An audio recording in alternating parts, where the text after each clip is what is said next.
Protest हो रहा है सीजेपी द्वारा, क्योंकि एजुकेशन के लिए भी अगर हमें लड़ना पड़ रहा है तो हम क्या कह सकते हैं। फिर हमारे देश में अगर एजुकेशन ही नहीं होगी, बेसिक नीड तो हमारी एजुकेशन है, अगर वो नहीं होगी तो फिर देश को चलाना बहुत मुश्किल है।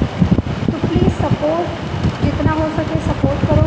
बिकॉज हम महात्मा गांधी और अन्ना हजारे को सपोर्ट तो नहीं कर पाए, बट हम सोनम वांगचुक को सपोर्ट कर सकते हैं। अब खुद सोच के देखो, हम जैसे पर्सन एक दिन बिना खाए मतलब एनर्जी नहीं होती, जिस बंदे ने पूरे 20 डेज से कुछ नहीं खाया उसका क्या हाल होगा। वो किस लिए कर रहे हैं, किस लिए कर रहे हैं। मैक्सिमम उनकी और कितनी लाइफ बची है, 20 ईयर्स, लास्ट 10 ईयर्स, हमें तो पता भी नहीं है कब क्या हो जाए, है ना।